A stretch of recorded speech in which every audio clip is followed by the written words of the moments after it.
संवैधानिक सम्मान देने का काम ये बिल के माध्यम से, जब ये बिल पारित होगा, हो जाएगा। अध्यक्ष जी, काफी सारे सदस्यों ने इसमें हिस्सा लिया है। बहुत सारी चीजों का रिपीटेशन भी हुआ है, मगर मैं एक एक कर सभी का जवाब जरूर देना चाहता हूं, क्योंकि ये बिल के बारे में जो अपप्रचार हो रहा है, जो भ्रांति फैलाई जा रही है, मैं नहीं चाहता कि इस बिल के माध्यम से, इस सदन की चर्चा के माध्यम से भारत के किसी भी कोने में वो भ्रांति फैले, ना वो भ्रांति टिक पाए। माननीय सदस्य प्लीज, उनके प्रॉब्लम है, उनकी समस्या है।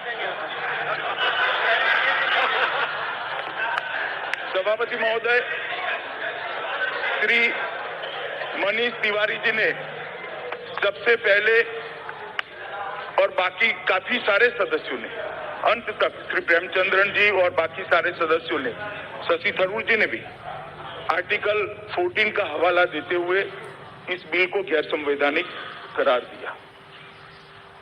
मैं माननीय अध्यक्ष जी, सभी सदस्यों को, इस सदन को और आपके माध्यम से सदन के सदस्यों के माध्यम से पूरे देश की जनता को कहना चाहता हूं कि किसी भी डायमेंशन से ये बिल गैर संवैधानिक नहीं है, ना आर्टिकल 14 का उल्लंघन करता है। आर्टिकल 14 में जो समानता का अधिकार दिया है, उसके तहत मैंने पहले भी कहा कि रीजनेबल क्लासिफिकेशन के आधार पर कानून बनाने से आर्टिकल 14 में कोई रोक नहीं है। अब मैं थोड़ा इसको एक्सप्लेन करना चाहता हूं, थोड़ा बैकग्राउंड में जाना पड़ेगा। हो सकता है मेरी बात सबको अच्छी न लगे, मगर सुनने का धैर्य भी रखना चाहिए, क्योंकि इसी में से एक कैसे गैर संवैधानिक नहीं है इसका तर्क खड़ा होता है। मान्यवर, अच्छा तो ये था कि इस देश का विभाजन धर्म के आधार पर न होता। अगर ये देश का विभाजन धर्म के आधार पर न होता तो बिल लेकर मुझे आने की जरूरत ही नहीं पड़ती।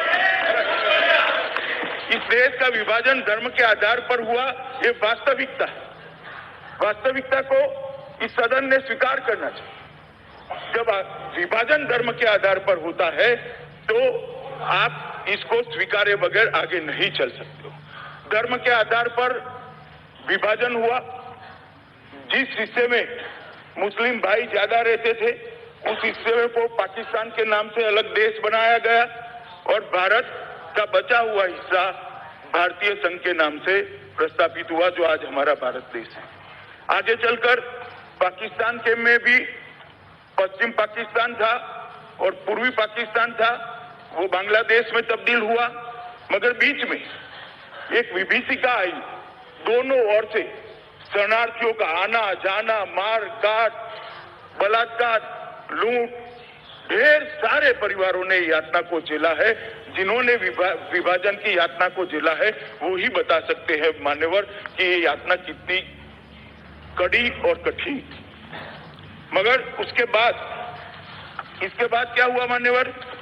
नेहरू लियाकत समझौता हुआ। 1950 में दिल्ली में एक नेहरू लियाकत समझौता हुआ और वो समझौते के तहत ये निश्चित किया गया कि दोनों देश अपने अपने अल्पसंख्यकों का ध्यान रखेंगे। भारत भी रखेगा, पाकिस्तान भी रखेगा और बाद में बांग्लादेश बना। मान्यवर, मैं ये सब इसलिए बताता हूं कि ये जो बिल लेकर सरकार आई है इसकी एक पृष्ठभूमि और ये दोनों देशों के सरकारों ने एक दूसरे को विश्वास दिलाया था कि पाकिस्तान के अंदर जो हिंदू, सिख, बौद्ध, जैन, क्रिश्चियन, पारसी हैं, उनके ही पाकिस्तान ध्यान रखेगा।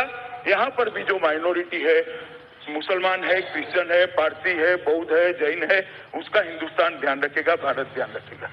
मगर ऐसा हुआ नहीं मान्यवर, ऐसा हुआ नहीं।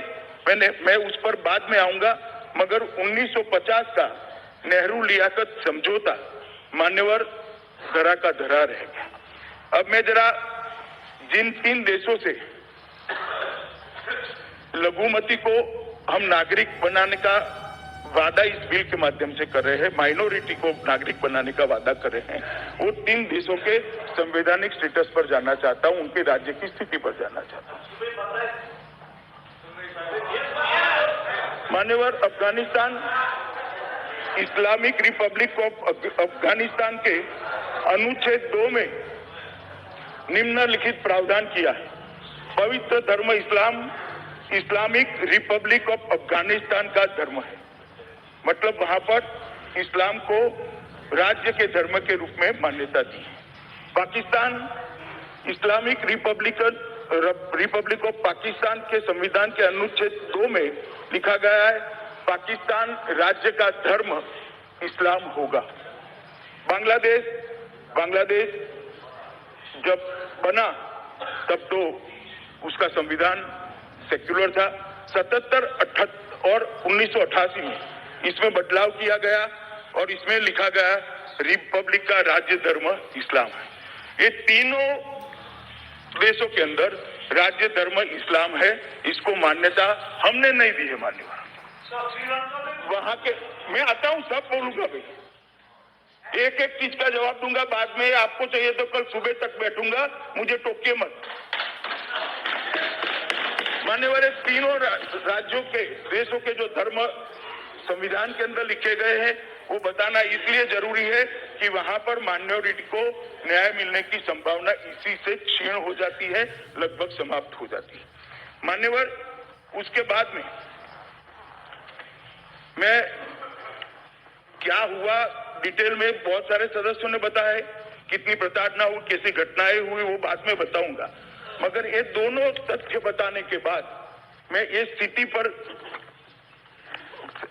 से आगे सदन को ले जाना चाहता हूं कि जो उसके बाद में 40-50 साल में हुआ वो क्या हुआ।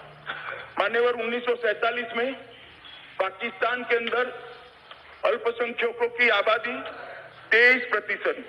जरा ध्यान से सुनो दादा, ध्यान से सुनो। पाकिस्तान में अल्पसंख्यकों की आबादी 1947 में 23% और 2011 में 23% से कम होकर 3.7% हो गई। मान्यवर, बांग्लादेश में 47 में बांग्लादेश के अंदर अल्पसंख्यकों की आबादी 22% थी और 2011 में वो कम होकर 7.8% हो गई। मान्यवर, कहां गए लोग, कहां गए? या तो उनका धर्म परिवर्तन हो गया, या तो भारत में आए, या तो मार दिए गए, या तो प्रताड़ित कर भगा दिए गए। मैं पूछना चाहता हूं, जो लोग विरोध करते हैं ये माइनॉरिटी का, ये अल्पसंख्यक जो हिंदू, सिख, बौद्ध, ईसाई, जैन, पारसी है, क्रिश्चियन है, इनका दोष क्या है? क्या दोष है उनका? उनको इस प्रकार से छीन कर दिया गया। हम चाहते हैं मान्यवर कि उनका अस्तित्व बना रहे और सम्मान के साथ दुनिया के ऊपर से। मान्यवर, इनको बिठा दीजिए, इनको बिठा दीजिए। और मान्यवर,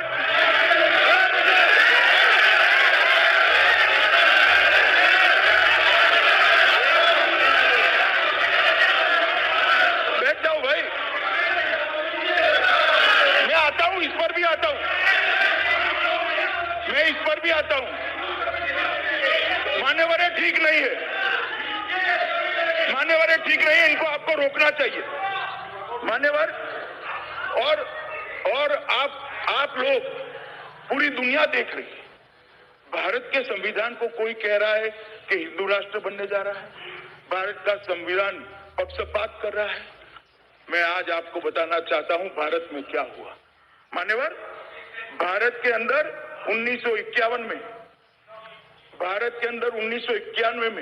84% हिंदू था और 2011 में वो 84% से घटकर 79% हुआ।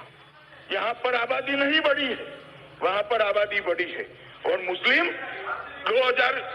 1951, सुन लो भाई, 1951 में मुस्लिम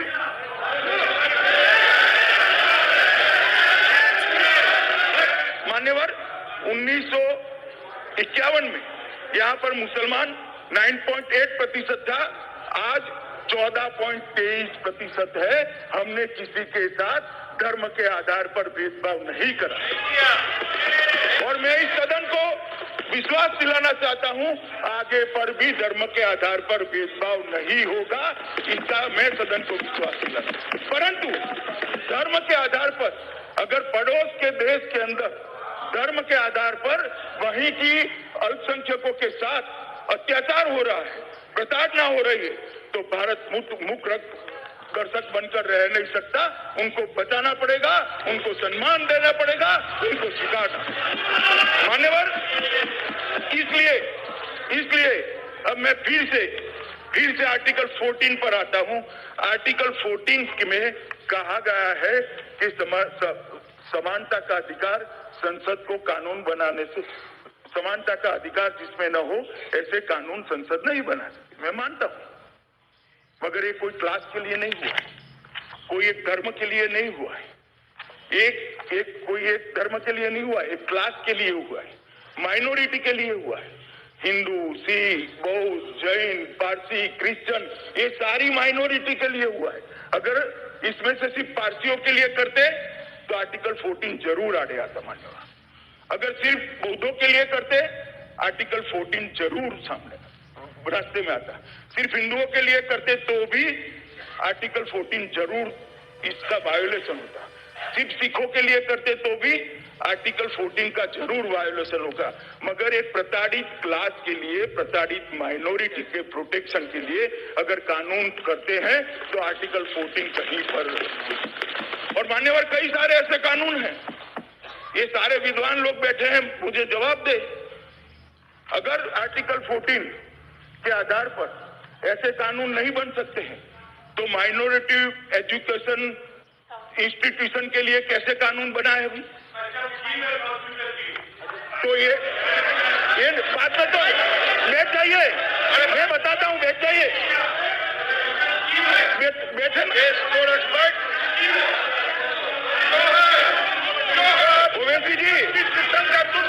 ओवैसी जी एक मिनट बैठे ना।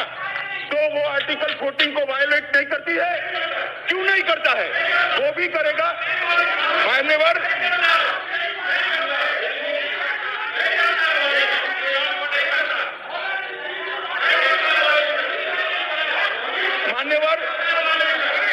मुझे रक्षण देना चाहिए। मैंने सबको सुना है, मुझे सुनना चाहिए इन लोगों।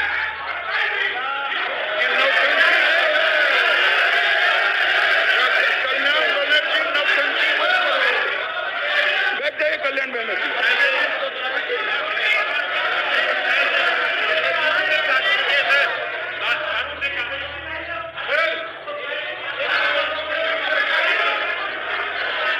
बैठ जाइए दादा, बैठ जाइए। मान्यवर, ये बिल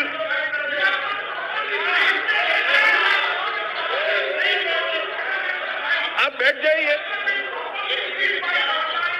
नहीं, ऐसा नहीं बैठाना पड़ेगा मान्यवर, ऐसा भाषण नहीं हो सकता। मान्यवर, मैं अभी भी कहना चाहता हूं कि ये जो बिल है वो किसी के प्रति, किसी भी धर्म के प्रति भेदभाव से युक्त नहीं है। केवल और केवल उन लघुमतियों के प्रति ये बिल एक पॉजिटिव भाव लेकर आया है जो ये 3 देशों के अंदर प्रताड़ित है, और जो प्रताड़ित है वो शरणार्थी, वो शरण में आता है। वो घुसपैठिया नहीं हो सकता, वो भाग कर आया है, वो वहां से भाग कर आया है हमारी शरण में। मान्यवर, वो उसको घुसपैठे का स्टेटस हम नहीं दे सकते। मान्यवर, इसलिए मैं कहता हूं कि ये रीजनेबल क्लासिफिकेशन के आधार बताएंगे।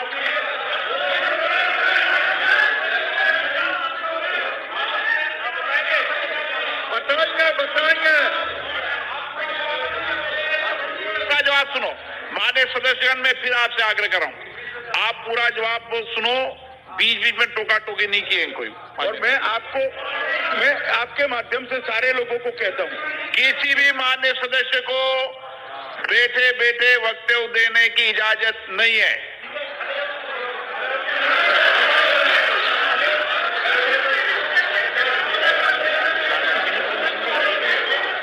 माननीय सदस्य, आसन की बिना परमिशन के खड़े होने की इजाजत भी नहीं है।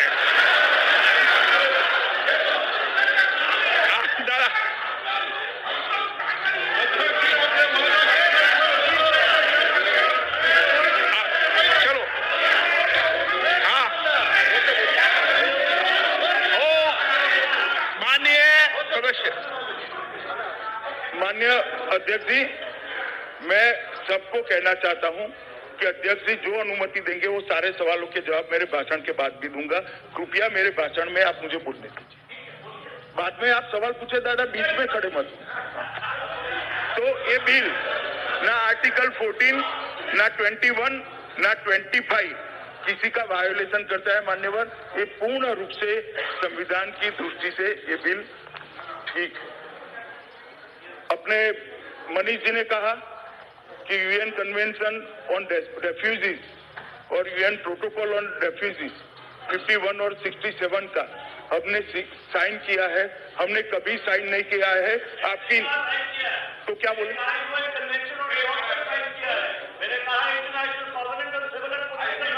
नहीं, वो ठीक है, मगर हमने कोई रेफ्यूजी पॉलिसी को स्वीकार नहीं किया है। और शशि थरूर जी ने कहा, मैं फिर से श्रीमान राजनाथ सिंह जी ने जो कहा है सदन के सामने रिपीट करना चाहता हूं। ये सरकार मानती है कि कोई रेफ्यूजी पॉलिसी की जरूरत नहीं है। हमारा कानून पर्याप्त है। भारत सरकार तय करे वो सारे रेफ्यूजी को छोड़ेंगे। कोई रेफ्यूजी की जरूरत, पॉलिसी की जरूरत नहीं। उन्होंने कहा, बहुत अच्छा इतिहास का उदाहरण दिया कि पारसी गुजरात के किनारे आए, एक दूध का गिलास भेजा राजा ने, उन्होंने अंदर शक्कर डाली और उन्होंने कहा कि हम घुल मिल कर रह जाइए, ये हमारी परंपरा है। पारसी को स्वीकार लिया। मनीष जी भूल गए, पारसी भी धार्मिक रूप से प्रताड़ित होकर आए थे, वैसे नहीं आए थे। जब उनको ईरान से भगाया गया, उनका धर्म, पारसी धर्म अस्तित्व में खतरे में आया, तब भारत ने शरण दी थी। और आज भी जो जिनको धर्म खतरे में आया, जिनको अपने परिवारों का प्रोटेक्शन करना था, वो आए, उन्हीं को हम शरण दे रहे हैं। मनीष जी, आपने जो उदाहरण दिया वो आपके ही दलील के खिलाफ है। उन्होंने किया, कहा,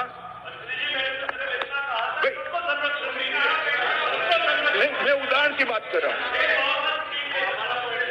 माननीय अध्यक्ष जी, उन्होंने एक बड़े शान से एक शेर पढ़ा कि लम्हों ने खता की थी और सदियों ने सजा पाई थी। मैं यही कह रहा हूं, लम्हों ने सजा की थी, लम्हों ने गलती की थी, खता की थी और सदियों ने सजा पाई है। मगर अब ये नरेंद्र मोदी जी प्रधानमंत्री है, लम्हों की खता अब नहीं होगी, ना सदियों तक सजा प्राप्त करने का मौका आएगा। मान्यवर, ये खता हम नहीं करने वाले।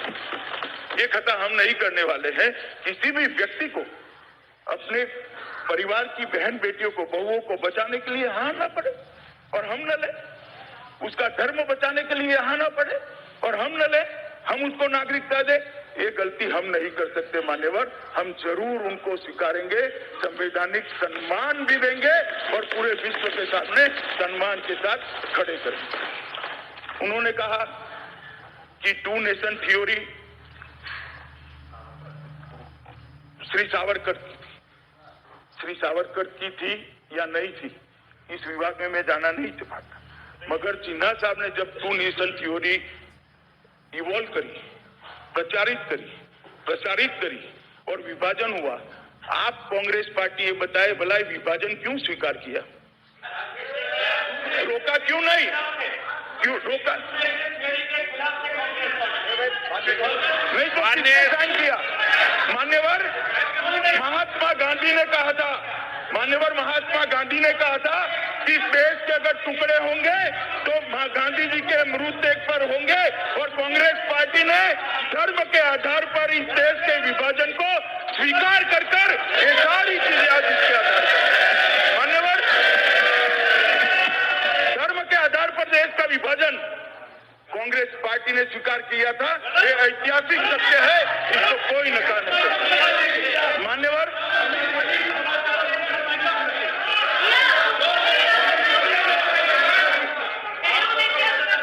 बाद में पूछो।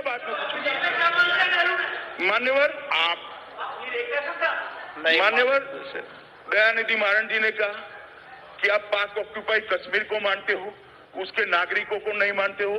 दयानिधि मारन साहब, आपको वास्तविकता मालूम नहीं। पाक ऑक्यूपाई कश्मीर भी हमारा है, उसके नागरिक भी हमारे हैं, और आज भी कश्मीर की असेंबली के अंदर 26 सीट हम इसके लिए रिजर्व रखे हैं, 24 सीटें रिजर्व रखे हैं। आपको मालूम नहीं है। बोलना सरल है और बोले के हिसाब से करना बड़ा कठिन है। और मान्यवर, उन्होंने कहा श्रीलंका के लोगों को क्यों नहीं दिया। मैंने सुबह भी जब पुनर्स्थापन के वक्त विरोध आया था तब कहा था कि अलग अलग समय पर अलग अलग प्रकार से नागरिकता दी गई है। जैसे विभाजन के बाद सभी को दी गई, जो आए वो सभी को दी गई। 71 में बांग्लादेश से आए दी गई। दंडकारण्य में 1959 में जो बांग्लादेश से आए दी। तमिलनाडु के जो भाई लंका से आए उसको भी दी गई। 3 लाख लोगों को उनकी प्राकृतिक वृद्धि के साथ श्रीलंका की नागरिकता लाल बहादुर शास्त्री और बंडार नायक के बीच 64 में जो समझौता हुआ, ये एक सेकंड, मैं वो वहां से नहीं, मैं यही कह रहा हूं कि इसमें भी प्लीज, इसमें भी एग्रीमेंट था भाई, इसमें भी एग्रीमेंट था। बैठे, उसके बाद में भारत सरकार 5.25 लाख लोगों की वृद्धि के साथ 1979 में दी। उसके बाद शेष रह गए 1.5 लाख लोगों को सरकार के समझौते के तहत या तो वहां जाए या तो वहां जाए ऑप्शन दिया। 75,000 लोग वहां गए, 75,000 लोग यहाँ आए। ये जब नागरिकता दी लंकन तमिलों को, तब बांग्लादेश वालों को नहीं दी थी, पाकिस्तान वालों को नहीं दी थी। युगांडा से जब आए तब बांग्लादेश वालों को नहीं दी थी, अफगानिस्तान वालों को नहीं दी थी, पाकिस्तान वालों को नहीं दी थी। हर बार जो किया वो एक स्पेसिफिक प्रॉब्लम।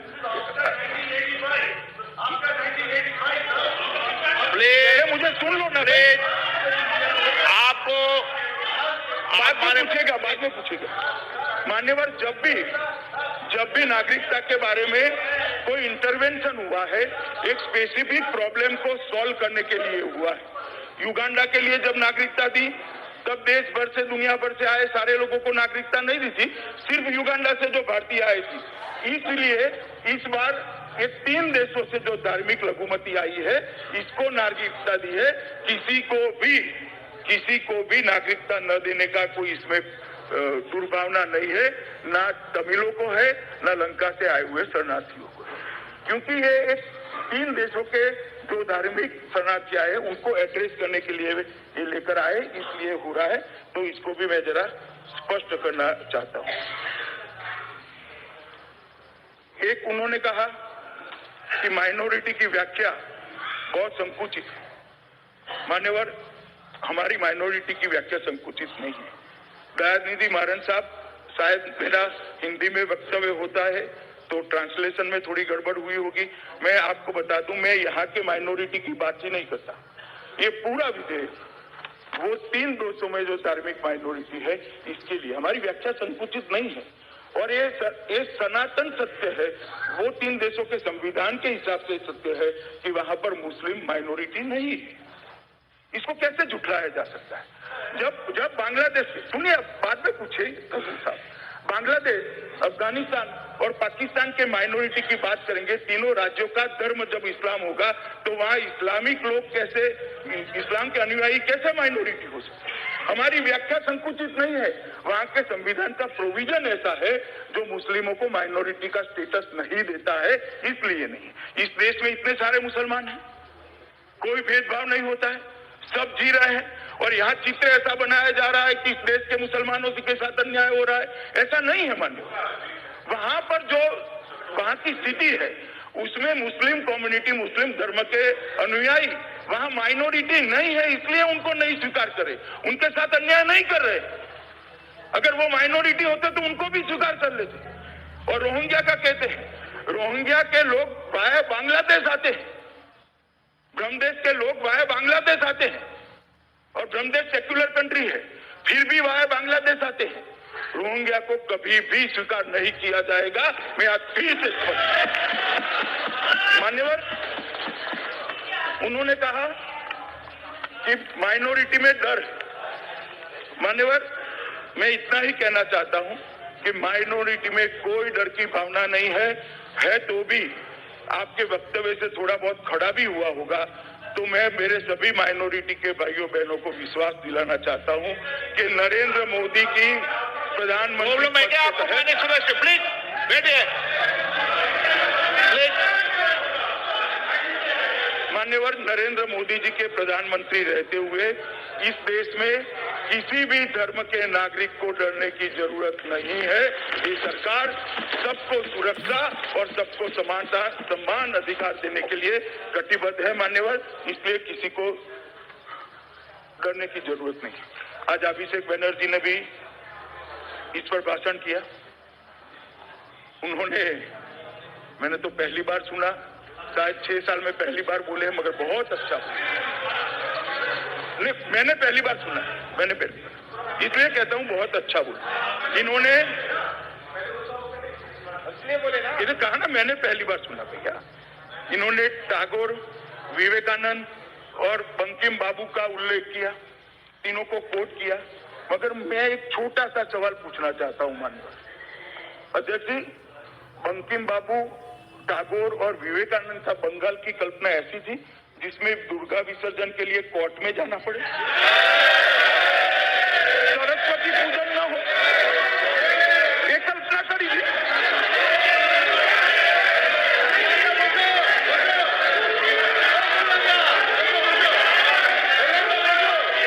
आप तो दुर्गा की पूजा करते हैं, बैठ जाए मत।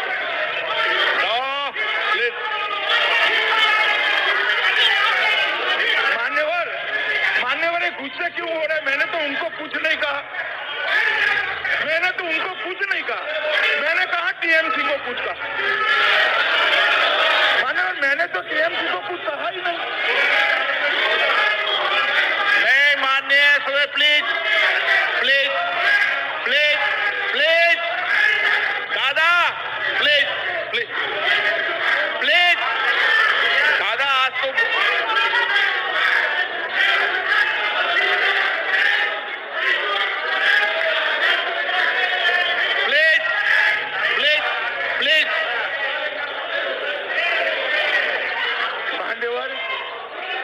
मालूम नहीं पड़ता क्यों इतना गुस्से हो गए। मैंने तो टीएमसी का नाम भी नहीं दिया, मैं बोला ही नहीं टीएमसी, मैं तो टीएमसी नहीं बोला मान्यवर।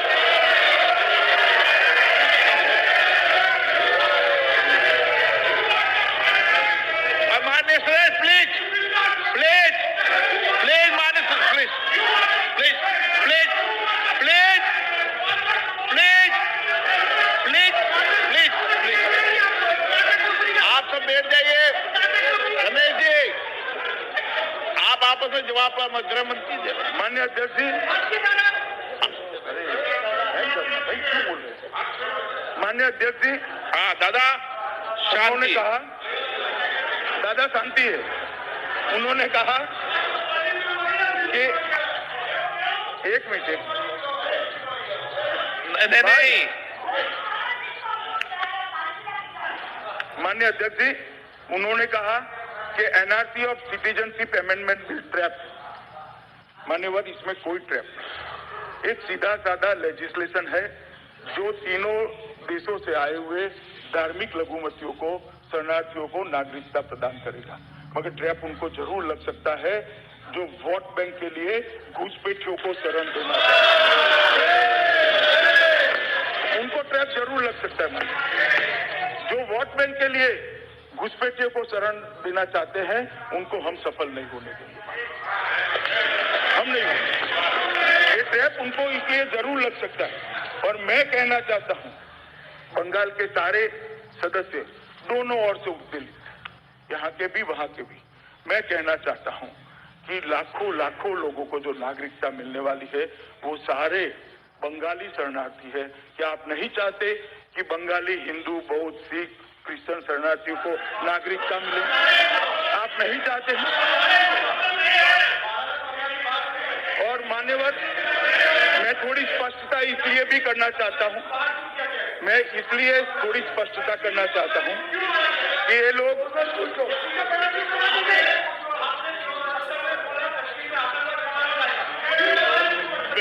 प्लीज, मान्य सदस्य, प्लीज प्लीज। मान्यवर, मैं आज इस सदन के माध्यम से ये बिल जिसके लिए लाया गया है वो तीनों देशों से, पूरब और पश्चिम देश के दोनों हिस्सों में, राजस्थान में, गुजरात में, पंजाब में, दिल्ली तक, यहाँ बंगाल में, असम में, नॉर्थ ईस्ट में, हरियाणा में भी है, ये सारी जगहों पर जो शरणार्थी नागरिक बनने जा रहे हैं वो सबको कहना चाहता हूं कि एक अपप्रचार हो रहा है कि आप राशन कार्ड निकाल दो वरना आप विदेशी हो जाओगे। आप एक निकाल दो वरना विदेशी, लाइनों की लाइनों लगा दी। किसी को डरने की जरूरत नहीं है, राशन कार्ड हो न हो, आपको ये विधेयक शक्ति देगा, आप नागरिक बन सकते हो, किसी को डर। मैं इसलिए कहता हूं मनोहर कि कुछ पार्टियां भ्रम फैलाएं कि हम ही आपको बचा सकते हैं, हम बचा लेंगे, आइए राशन कार्ड निकाल दीजिए, आइए ये सर्टिफिकेट ले जाइए, आइए वो ले जाइए।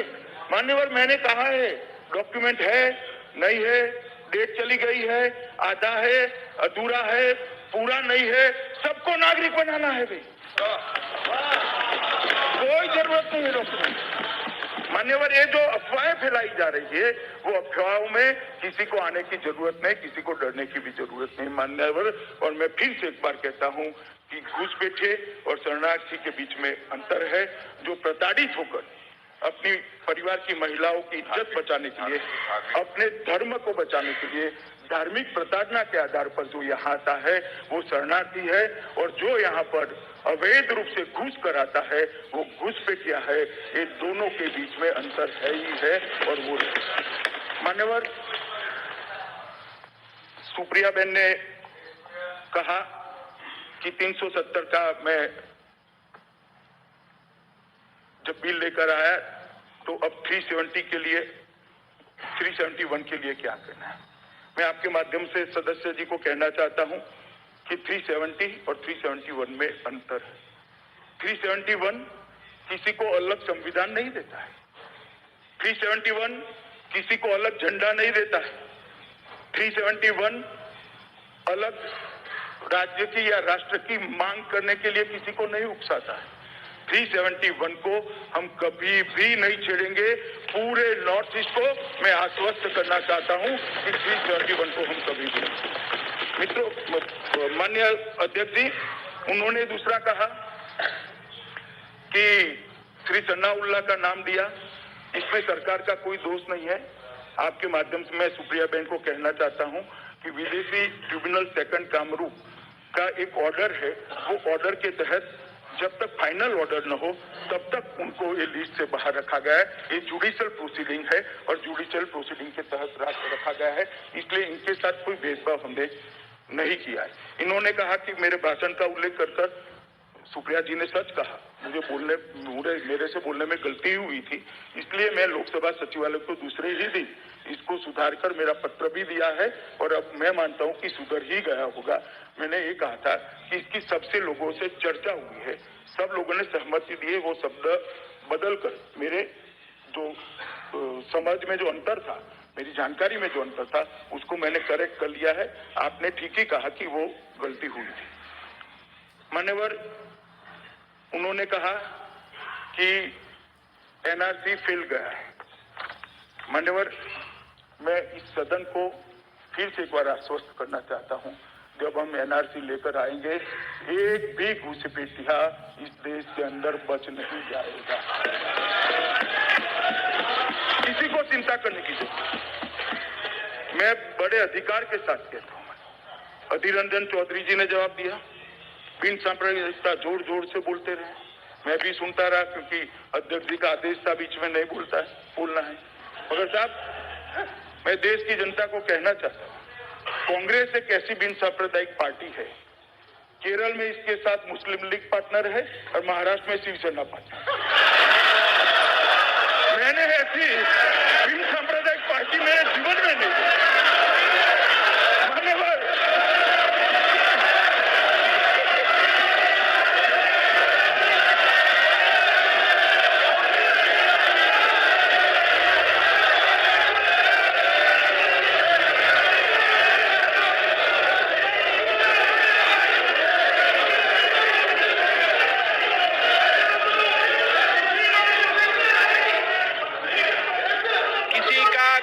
मंत्री जी के अलावा किसी का अंकित नहीं हो रहा है।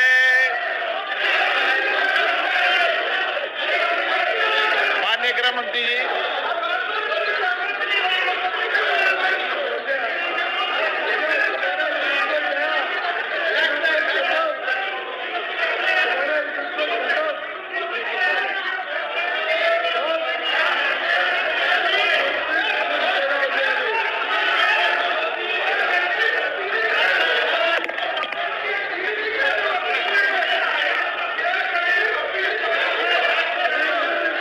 बैठ जाए।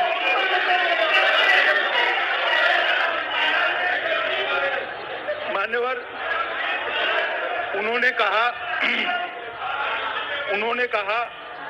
कि ये 3 देशों को ही क्यों ले रहे हैं, चीन को क्यों नहीं ले रहे, नेपाल को क्यों नहीं ले रहे, आप लंका को क्यों नहीं ले रहे, म्यांमार को क्यों नहीं ले रहे। मान्यवर, मैंने पहले भी कहा कि हर बार नागरिकता पर जब भी इस देश में निर्णय हुआ, कोई एक निश्चित परिस्थिति के आधार पर निश्चित प्रकार के समस्या को हल करने के लिए निर्णय हुआ। ये अभी बांग्लादेश, पाकिस्तान और अफगानिस्तान से जो रिलीजियस माइनॉरिटी आई है, इसके लिए निर्णय है, इसलिए किसी के साथ उसका सवाल नहीं है। दूसरी बात, नेपालियों की जहां तक बात है, मान्यवर, 1950 में 31 जुलाई को भारत नेपाल शांति और मैत्री संधि अनुच्छेद 60 दोनों देश अपने अपने क्षेत्र में दूसरे देश को नागरिकों को निवास, संपत्ति का स्वामित्व, व्यापार, वाणिज्य और एक समान अधिकार देने के लिए सहमति हुई है और नेपाली नागरिकों को भी अर्जी के आधार पर आज भी आसानी से नागरिकता मिल रही है। इसमें कोई बात नहीं। उनको आसाम में गोरखा समाज को डिमोटर आज भी दे रहे, गृह मंत्री के नोटिफिकेशन के साथ माननीय सदस्य अगर कोई भी बीच में खड़ा हुआ तो उसको किसी को भी क्लैरिफिकेशन की इजाजत नहीं दी जाएगी। अब दे दिए। नेपाल के नागरिकों को आज के कानून से भी नागरिकता लेने में कोई तकलीफ नहीं। मान्यवर, ओवैसी साहब ने अभी कहा कि एनआरसी का बैकग्राउंड बना रहे हैं। एनआरसी का कोई बैकग्राउंड बनाने की जरूरत नहीं है। हम इस पर बिल्कुल साफ है कि इस देश में एनआरसी होकर रहेगा। कोई बैकग्राउंड बनाने की जरूरत नहीं। बैकग्राउंड है ही हमारा घोषणा पत्र ही बैकग्राउंड।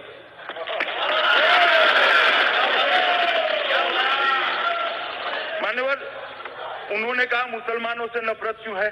हमें कोई नफरत नहीं है।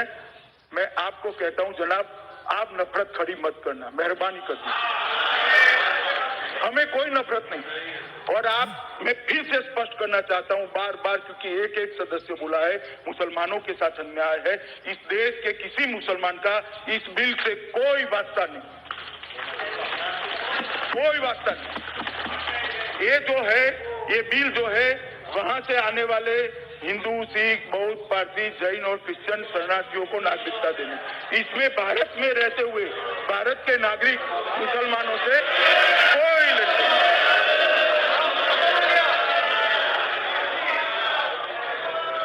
और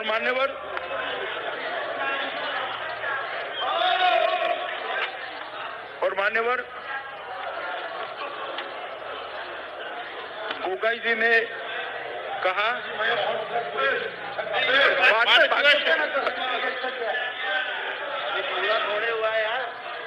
मान्यवर गोगाई जी ने कहा कि सारे नॉर्थ ईस्ट के राज्य चिंता में, मगर शायद उन्होंने बाद में भाषण सुन लिए। सारे के सारे नॉर्थ ईस्ट के राज्यों ने इस बिल का समर्थन किया है और समर्थन में वोट करने के लिए बात की। सिक्किम के एमपी खड़े होकर उन्होंने कहा, मैंने उनको व्यक्तिगत भी बुलाकर कहा और मैं अभी भी उनको कहता हूं कि आपके कोई कानून में इससे दखल नहीं होती है। 31F आपको अच्छी तरह से प्रोटेक्ट करता है और सीएबी के सारे रूल्स जब तक आपकी असेंबली ओके नहीं करती, 371F आपको प्रोटेक्ट करता है। इसलिए आपको भी चिंता करनी चाहिए। और फिर से मैं, क्योंकि नॉर्थ ईस्ट में बहुत सारे लोग मान्यवर भ्रांति फैलाने की चेष्टा कर रहे हैं, इसलिए मैं फिर से कह रहा हूं, पूरा अरुणाचल तापिरगांव जी सुन लीजिएगा, पूरा अरुणाचल इनर लाइन परमिट से प्रोटेक्टेड है। अरुणाचल को चिंता करने की कोई जरूरत नहीं। पूरा मिजोरम, एमपी साहब सुन लीजिएगा और मिजोरम वाले भी सुन ले टीवी पर, पूरा मिजोरम इनर लाइन परमिट से प्रोटेक्टेड है, किसी को चिंता करनी की। मान्यवर, पूरा नागालैंड इनर लाइन परमिट से दीमापुर के छोटे से हिस्से को बात कर पूरा प्रोटेक्टेड है, पूरे नागालैंड को चिंता करने की जरूरत है। मणिपुर आज प्रोटेक्टेड नहीं है, मगर हम ये बिल तभी नोटिफाइड करेंगे जब मणिपुर को इनर लाइन परमिशन दे दिया जाएगा। त्रिपुरा के अंदर भी त्रिपुरा ट्राइबल एडीसी क्षेत्र में सीएबी लागू नहीं होगा और एक हाई लेवल कमेटी ट्राइबल समुदाय के हितों की रक्षा के लिए जो बनाई थी उसको और विस्तृत कर उनके सारे हितों की चिंता भारतीय जनता पार्टी की नरेंद्र मोदी सरकार करेगी। मेघालय लगभग पूरा थोड़ा हिस्सा छोड़कर 6 शेड्यूल के प्रावधानों के अंदर कैप के बाहर है, मेघालय को भी चिंता करने की जरूरत है। आसाम समझौते के अंदर 1985 से समझौता हुआ मान्यवर, कांग्रेस ने क्लॉज 6 को कभी नहीं अमल में लाने की चेष्टा की। हमने क्लॉज 6 के अंदर कमेटी बना दी है, आसाम के लोगों को ही कमेटी है, वो स्पीड से अपना काम कर रही है, जो आसाम के मूल निवासियों के सभी अधिकारों की, उनकी भाषा की, उनके साहित्य की, इनकी बोली की, इनके पॉलिटिकल रिजर्वेशन की, इस सब चीजों की चिंता करेगी और वो कमेटी जल्दी ही अपना रिपोर्ट देगी, तो आसाम को भी चिंता करने की जरूरत नहीं। BTC, Karbi Anglong, Dima Hasao ADC CAB के बाहर है और आसाम के 6 समुदायों के लिए भी सुबह मैंने कहा इस प्रकार से हम अलग से विचार कर रहे हैं। मान्यवर, इन्होंने एक बात जो स्टेटमेंट किया इसको मैं जरूर क्लियर करना चाहूंगा कि एनआरसी के अंदर गोरखा, पंजाबी, बिहारी, मारवाड़ी जो नॉर्थ ईस्ट के रहते हैं वो लोग बाहर हो जाएंगे, ये सत्य नहीं है। इस स्टेटमेंट ठीक नहीं। मान्य सदस्य, बताता हूँ भाई, आप बैठ जाओ ना। मान्य सदस्य, मान्य सदस्य, कट गया। मान्यवर, कोई पंजाबी, मारवाड़ी, बिहार के, ओडिशा के कोई निवासी को घुसपैठिया करार नहीं दिया जाएगा। एनआरसी के अंदर जो भारत के मूल निवासी है वो सबको यहाँ पर ही रहना होगा और यहीं पर रहने का उनका अधिकार है। वो बंगालियों का भी और पूरे नॉर्थ ईस्ट को इस दृष्टि से चिंता करने की जरूरत नहीं। श्री प्रेमचंद्रन जी ने भी अनकॉन्स्टिट्यूशनल है आर्टिकल 14 के हिसाब से कहा, मैंने आगे उसका जवाब दिया है। उन्होंने कहा सब माइनॉरिटी को देते हो तो मुस्लिम को क्यों नहीं देते? बहुत अच्छा सवाल है उनका, हर एक के मन में सवाल होना चाहिए। मगर ये जिन 3 देशों के लोगों को दे रहे हैं वहां मुस्लिम माइनॉरिटी नहीं है, इसलिए मुस्लिम को नहीं देते। माइनॉरिटी नहीं है वहां पर, अगर माइनॉरिटी है तो होते तो उनको भी मिलता, मगर वो नहीं है इसलिए नहीं देते। बड़ा सरल जवाब है, इसमें इतना सारा क्लमजी कुछ नहीं है कि जो समझ में ना आए।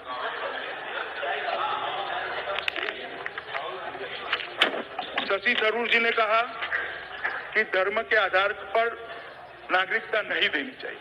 शशि थरूर जी, कांग्रेस के शासन में जितनी बार भी आजादी के बाद सारे शरणार्थियों को नागरिकता दिया वो धर्म के आधार पर ही दिया था। मेरी बात सुन लीजिए, क्योंकि विभाजन ही धर्म के आधार पर हुआ। तो सारे जो शरणार्थी आए थे वो हिंदू, ज्यादातर हिंदू और सिख थे, बहुत जैन पारसी भी थे, थोड़े बहुत क्रिश्चियन भी थे।